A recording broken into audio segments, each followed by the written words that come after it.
Hey there! If you're looking to dominate players rated under 1500, you're in the right place. And today we're diving into one of the most explosive ways to seize control early on, the Scotch Gambit.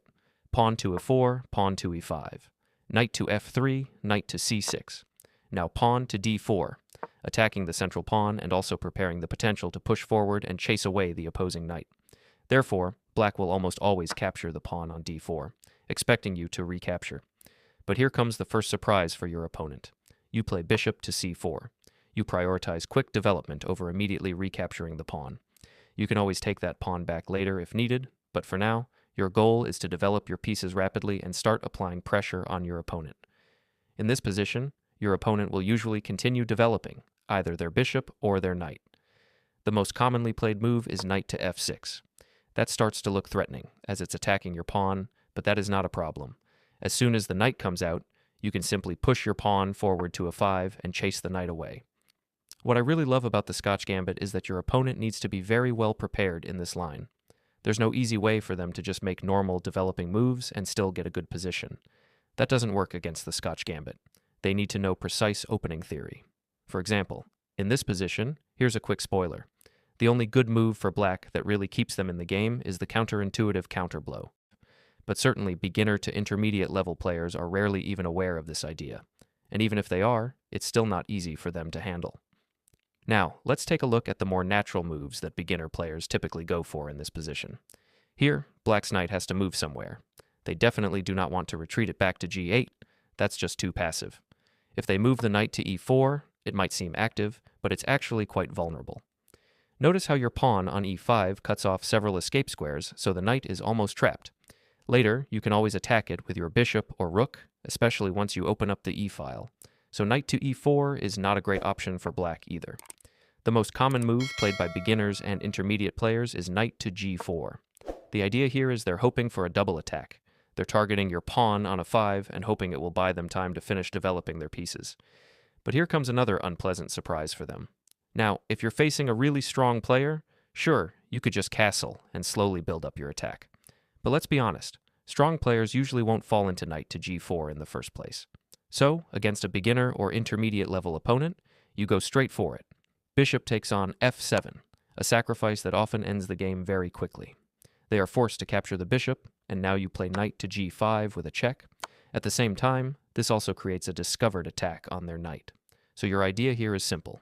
You're going to get your material back, and in the process, you've dragged their king into the open, making it even easier to keep attacking. Now, the most common reply from black is to retreat the king back to g8, trying to tuck it away in the corner. And here's another nice little trick. Instead of immediately recapturing the knight, which is fine, there's nothing wrong with that, you can play a much trickier move, queen to f3. Now your opponent will likely notice that you're setting up something similar to the scholar's mate, queen to f7 checkmate, and they'll definitely try to stop it. So they'll play one move or another to guard that square. But here's the tricky part. You actually have a second hidden idea. It's queen to d5 with check, a sneaky left hook that most players completely overlook, and even if they do notice it, finding the correct defense is not easy at all, especially under pressure. So if your opponent plays knight, takes a5, or makes any other move that defends the f7 square, thinking they've stopped your main threat, you simply go for your backup plan. Queen to d5 with check. And that's game over. Yes, this can literally lead to checkmate in just 10 moves if black plays natural-looking moves without knowing the proper defenses.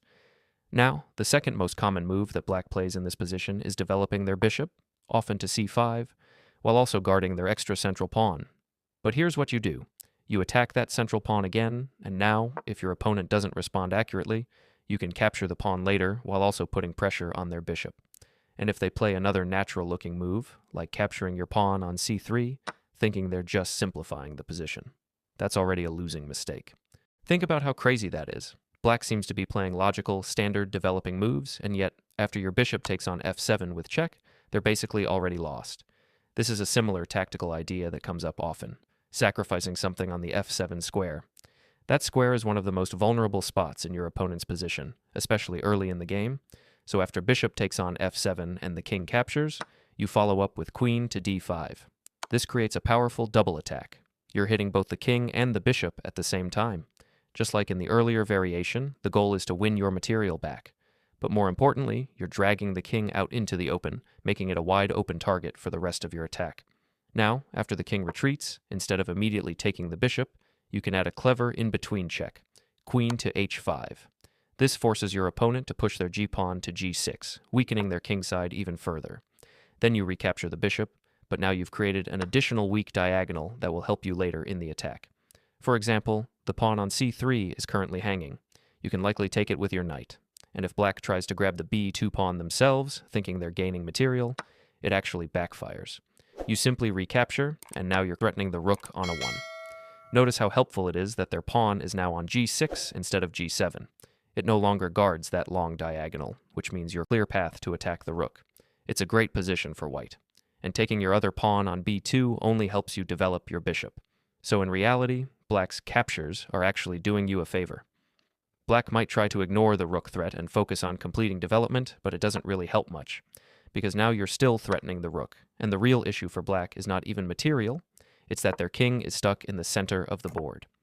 And there's another big problem too, that painful double knight fork threat sitting in the background, ready to appear.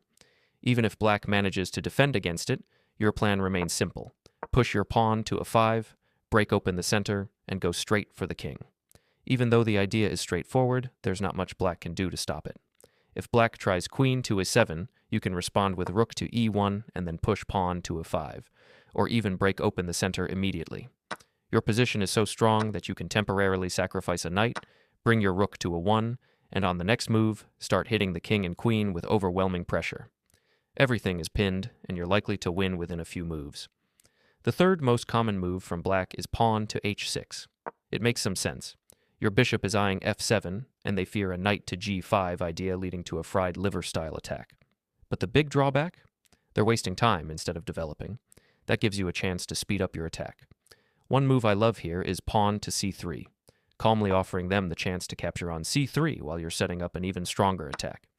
After they capture on c3, don't even recapture, just castle.